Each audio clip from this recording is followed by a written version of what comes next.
Programme দিয়ে। তো ম্যাটল্যাবে তো আর ডায়াগ্রামটা ডিরেক্ট ইনপুট দিতে পারবো না আমি। তো এই ডায়াগ্রামটাকে আমি একটা নোটেশনের মাধ্যমে প্রকাশ করব। তো যেটা নিয়ম, যে কনভেনশনটা ইউজ করবো সেটা হলো একটা টেবিল ক্রিয়েট করব, যেখানে প্রথমে বাস নাম্বারগুলো থাকবে এবং তার মাঝে যে ইম্পিডেন্স সেটা রেজিস্টিভ পার্ট আর রিয়াক্টিভ পার্ট এটাকে লেখা হবে। তো দুইটা নিয়ম মানবো, যে যখন কানেকশন থাকবে না তখন কোনো ডাটা দিব না, আর যদি একটা ডাটা একবার দিয়ে দিই তাহলে আমি আর রিপিট করবো না। এখানে প্রথমে আমি শুরু করবো 1 1 থেকে। 1 1 আমি ডাটা রাখবো যে এটা জেনারেটরের সাথে বা গ্রাউন্ডের সাথে যেই ইম্পিডেন্সটা থাকবে সেটা। তো এখানে এটা রাখলাম 1, জাস্ট রিয়াক্টেন্সটা আছে। তারপরে 1 2 1 2 এর ক্ষেত্রে 1 আর 2 এর মাঝখানে যে ইম্পিডেন্সটা আছে সেটা রাখবো 0.4 এই যে। তারপরে সিমিলার ওয়েতে 1 3 এর ক্ষেত্রে এটা রাখলাম 1 4 1 4 এর ক্ষেত্রে যেহেতু কানেকশন নেই, নো কানেকশন নো ডাটা, তো 1 4 এর ক্ষেত্রে আমাকে কোনো ডাটা ইনপুট দিতে হবে না এই টেবিলে। দেন 1 এর কম্বিনেশন শেষ, 2 2 এর ক্ষেত্রে 2 1 এর ক্ষেত্রে 2 আর 1 এর ক্ষেত্রে যেহেতু আমি 1 2 একবার দিয়ে দিছি তো রিপিট করার আর দরকার নেই এটা। দেন 2 2 এটা 2 2 এর ক্ষেত্রে আমাকে এই যে ডাটাটা দিলাম। তারপর 2 3 এই ডাটাটা দিলাম। তারপরে 2 4 কানেকশন নাই, ডাটা দিব না। সিমিলারলি 3 1 অলরেডি কানেকশন ডাটা দেওয়া হয়েছে। 3 2 ডাটা যখন 2 3 দিছি তখনই হয়ে গেছে। তারপরে 3 3 3 3 এর মধ্যে কিন্তু কোনো কানেকশন নাই গ্রাউন্ড বা জেনারেটরের সাথে সেলফ যেটা ইম্পিডেন্স। তো এখানে 3 4 ওইটা দিব। তারপরে দেখা যাবে যে বাকিগুলো অলরেডি ডেটা ইনপুট হয়ে গেছে। তো এখন এইটা আমি একটা কী করব, এই যে একটা এক্সেল ফাইলে তুলে নেব।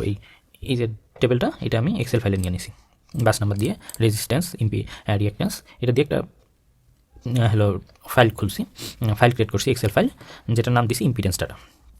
তো এইটা হলো ম্যাটল্যাবের এই ফোল্ডারে আমার সবগুলো ডাটা আছে। এটা হলো জাস্ট পাওয়ার ফ্লো অ্যানালাইসিস দিছি। তো এর ভিতরে আমি একটা ফোল্ডার ক্রিয়েট করছি এক্সাম্পল 6.1, তার ভিতরে আমি এই ডাটাটা রাখছি। তো আমাকে এই ডাটাটা প্রথমে লোড করতে হবে ম্যাটল্যাবে। তার জন্য আমি যেহেতু এই ফোল্ডারে আছি, তো এটা হলো পাওয়ার ফ্লো অ্যানালাইসিস। যদি আমি দেখি যে এটার প্রেজেন্ট ওয়ার্কিং ডিরেক্টরিটা এইটাতে আছি, যদি আমি না থাকি অন্য কোনো ফোল্ডারে থাকি তাহলে চেঞ্জ করে এই ফোল্ডারে নিতে হবে, বা কারেন্ট যে ফোল্ডার কাজ করতেছি। দেন এটা থেকে আমাকে যাইতে হবে যে এই এক্সাম্পল। তো সেখান থেকে আমি যদি এই ফাংশনটা ইউজ করি এক্সএলএস রিড কমান্ড, তার ভিতরে আমি ওই এক্সেল ফাইল এই যে ইম্পিডেন্স ডাটা এই নামটা দিলে তো এখানে যে নিউমেরিক্যাল ভ্যালুগুলো আছে সেগুলো এই এ ভ্যারিয়েবলের মধ্যে লোড হবে। যদি করি যে প্রথমে সিডিতে ডিরেক্টরিটা এটার ভিতরে যাবে, কারণ এই এক্সেল রিডটা যেখানে যেই ফোল্ডারে থাকে সেই ফোল্ডার থেকে রিড করে। তো এটা রিড করলো। দেন পরে যদি আমি দেখতে চাই এই যে এই ডাটাটা রিড করলো। এখন আমাকে দেখা যাবে যে এখন আমি আরেকবার রান করলে এটা রান হবে না, কারণ এইখানে আবার সিডি করলে সেটা আবার যে এক্সাম্পলটাকে খুঁজবে সেটা পাবে না। তো তার জন্য আমি আবার ব্যাক করে দেবো। এভাবে ফোল্ডার ক্রিয়েট করার উদ্দেশ্যে আমি অনেকগুলো এক্সাম্পল রান করে দেখব, তার জন্য বিভিন্ন এক্সাম্পলের জন্য সুবিধার জন্য। তারপরে যেটা হলো এখন এই ডাটাটা নিছি, ইনপুট করতে পারছি। এখন এই ডাটা থেকে এই ডাটা টেবিল থেকে আমাকে এক্সাক্ট ডাটাগুলো নিয়ে একটা আমি ম্যাট্রিক্স তৈরি করবো এক্সট্রাক্ট করে এই ডাটা থেকে, যেখানে আমি ইম্পিডেন্স হিসেবে রাখবো ডেটাগুলোকে, রেজিস্ট্যান্স প্লাস ইম্পিডেন্স পার্ট গুণন ইমাজিনারি নাম্বার এই আকারে। তো তার জন্য এই টেবিলের প্রতিটা রোতে আমাকে ইটারেট করতে হবে। তো এখানে প্রথমে আমি সাইজটা ক্যালকুলেট করে নিছি, যে এই ম্যাট্রিক্সটা আমি ওখানে ইনপুট নিলাম। এই ম্যাট্রিক্সের এই যে সাইজ দিয়ে যদি আমি কোনো একটা ম্যাট্রিক্স দিই, তারপরে 1 দিই, তাহলে আমার রো নাম্বারটা কত সেটা বের করে দেবে। আর যদি 2 দিই তাহলে কলাম নাম্বার বের করে দেবে। আমার তো প্রতিটা রো ওয়াইজ ইটারেট করতে হবে, তাই এখানে আমি 1 দিলাম, তাহলে এনটা পাই গেলাম। তো এখন আমি একটা ফর লুপ দিয়ে আমি 1 থেকে n পর্যন্ত প্রতিটা ইটারেট করব, এবং ইটারেট করে করে যে প্রতিটা থেকে এই রেজিস্ট্যান্সের ভ্যালুটা আর রিয়াক্ট্যান্সের ভ্যালুটা বের করে নিলাম। এখানে হলো রো নাম্বারটা হলো আই, তারপরে 3 দিলে এটা যত 3 নাম্বারে আছে তো এই রেজিস্ট্যান্সের ভ্যালুটা পাবো। 4 নাম্বার কলামের জন্য তখন আমি রিয়াক্ট্যান্সটা পাবো। তো এখান থেকে আমি এই ম্যাট্রিক্সটা পপুলেট করব। তো তার জন্য এই জেড ম্যাট্রিক্স, জেডের মধ্যে আর প্লাস এই ম্যাটল্যাবে 1 জে বা জে অথবা আই দুইটা দ্বারা ইমাজিনারি নাম্বার প্রকাশ করে। এখানে যেহেতু আমি ফর লুপে একবার আই ইউজ করছি, তার জন্য এখানে আমি 1 জে দিব, তাহলে এটা ঠিকঠাক বুঝবে যে এটা আসলে আমি ইমাজিনারি নাম্বারটা ইউজ করছি, জে দিছি।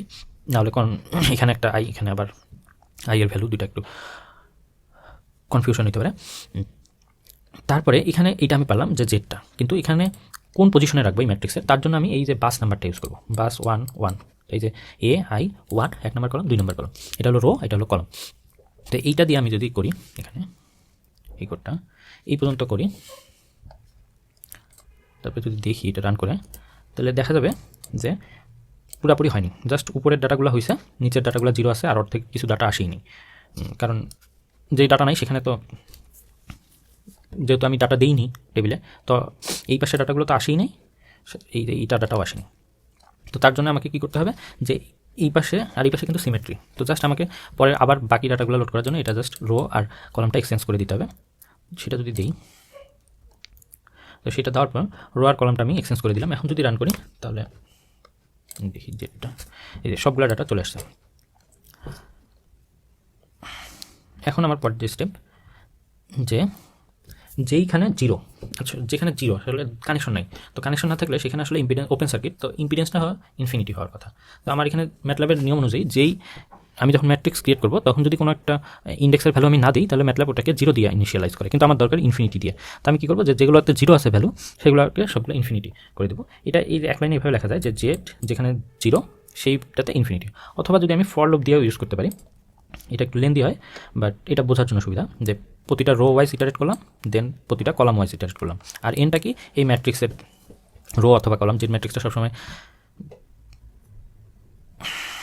হলো স্কোয়ার ম্যাট্রিক্স হবে।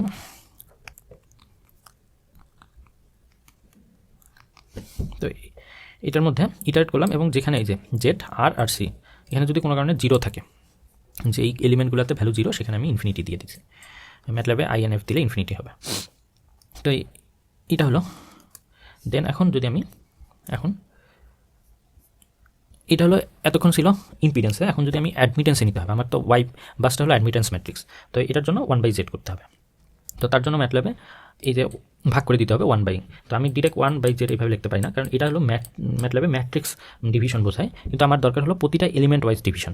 তার জন্য এটাকে বলে অ্যারে ডিভিশন, যেটা আমি ইউজ করব। তার জন্য একটা ডট ইউজ করতে হবে, 1 ডট ডিভিশন z। তাহলে এই যে এই ভ্যালুগুলোর ইম্পিডেন্স থেকে আমি অ্যাডমিটেন্স আসবো, ইনফিনিটিটা জিরো হয়ে যাবে ঠিকঠাক, ওটাই আমার দরকার। দেন এখন আমার যে নেক্সট স্টেপ সেটা হলো, এটা হলো অ্যাডমিটেন্সে আসলো। এটা ওয়াই বাসটা করার জন্য যখন যে দেখছি 1 বাসে বা ডায়াগোনাল যে বাসগুলো সেগুলোর ক্ষেত্রে সবগুলো সাম করতে হয় অ্যাডমিটেন্সগুলো। তো সেটাই আমি করবো, যে এইখানকার রো ওয়াইজ সবগুলো সাম করে নিয়ে এই প্রথম এলিমেন্টে রাখতে হবে। সিমিলারলি এখানকার পরেরটার ক্ষেত্রে সাম করে এই যে এইখানে রাখবো। সিমিলার ওয়েতে এইটার সাম করে এই যে এইটাতে রাখবো। তো তার জন্য আমি এই যে সাম প্রথমে সবগুলো সাম করে নেব, নিয়ে একটা ম্যাট্রিক্সে রাখবো, কারণ হ্যাঁ রাখবো। দেন আমি এই যে এখানে প্রতিটা রো আর কলাম ওয়াইজ ইটারেট করবো এই ম্যাট্রিক্সটাতে করার পরে যেইখানে আমি এই যে ডায়াগোনাল এলিমেন্ট পাবো আর সি, ডায়াগোনাল এলিমেন্টে কী হয় 1 1 2 2, তাহলে রো আর কলাম দুইটাই সমান হবে। তো তখন আমি ওখানে ওই যে সাম করার ভ্যালুটা, রো ওয়াইজ যে সাম করার ভ্যালুটা ওটা বসাই দেবো। আর যে ক্ষেত্রে অফ ডায়াগোনাল এই যে এই ভ্যালুগুলো, সেক্ষেত্রে নিয়ম কি, জাস্ট আমাকে ওটার সাথে -1 গুণ করে দিতে হবে। এই যে মাইনাস করে নিছি অরিজিনাল ভ্যালুটা, তাহলে আমি এই যে ফাইনালি ওয়াই বাস ম্যাট্রিক্সটা পেয়ে যাবো। তো এটাই যদি করে দেখি এখানে একবার ম্যাটল্যাবে দেখি, তো এইটাই রো, এইটা এই দুইটা ফর লুপ কেন, যে রো ওয়াইজ একবার ইটারেট করবো, আবার কলাম ওয়াইজ রো আর সবগুলো এলিমেন্টে ইটারেট করার জন্য। দেন আমি এটা হলো ফাইনাল আউটপুট। এটা এখানে এটা মিলে দেখি -8.5 -8.5 এমনি সবগুলো মিলে আসে ঠিকঠাক। তো এখন আমি যেহেতু ওয়াই বাসটা আমার গস সিডাল আর নিউটন র্যাপসন দুইটাতেই লাগবে, তাই আমি এটা একটা ফাংশন ক্রিয়েট করে রাখবো। তো ফাংশন ক্রিয়েট করার জন্য এই যে এখানে এই পর্যন্ত যে আমার ডাটা লোড করতে হবে না, আমি এখানে ডিরেক্ট ডাটা দিয়ে দেবো। এই লোড করার আগ পর্যন্ত এই ডাটাটা কপি করে নিলাম। দেন এটা করাই আছে অ্যাকচুয়ালি, এটা আমি এটা ডিলিট করে দিই এই যে এই পর্যন্ত। আর এইটা কীভাবে লেখে, ফাংশন ক্রিয়েট করার জন্য ফাংশন লিখবো। দেন ওয়াই আমি দিলাম LF ওয়াই বাস, এটার মধ্যে যে ইনপুটটা নিব সেটা এই ব্র্যাকেটে দিতে হবে। আর আউটপুটের জন্য এখানে ইকুয়াল দিলেই এইটা হলো আউটপুট হিসেবে যাবে এই ফাংশনের। তো দেন এটার ভিতরে যদি আমি ওই এখানে যেই কোডটা করছি এই পর্যন্ত ডাটা লোডের আগ পর্যন্ত, সেটা যদি আমি এখানে পেস্ট করে দিই তাহলে হবে। আর আমি এই আউটপুটগুলো দেখব না।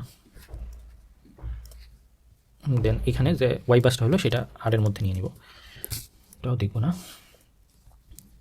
দেন আমি রান করতে পারবো। আর এটাকে সেভ করতে হবে কিন্তু LF বাস, এখানে যে নামটা দিব সেই নামে সেভ করতে হবে, যেহেতু আগে থেকেই সেভ করা ছিল তাহলে ওই LF বাস দিয়ে আমি করে নিছি। তো এইটাকে রান করার জন্য আমাকে একটা এই ম্যাট্রিক্স দিতে হবে। তো আমার যেহেতু এটা লোড করাই আছে, আমি যদি জাস্ট এখানে কমান্ড দিই LF ওয়াই বাস, এর ভিতরে এ দিই, তাহলে এই এখানে আউটপুটটা শো করতেছে ডিরেক্ট সেম। এখন আমি এটা যখন গস সিডাল আর নিউটন র্যাপসনে এই পুরো এই ফাংশনটা কোডে দিব না, জাস্ট এই ফাংশনটা এই কোডটা পুরাটা দিব না, আমি জাস্ট এই ফাংশনটা ইউজ করবো। তার জন্য এখানে ফাংশন ক্রিয়েট করা।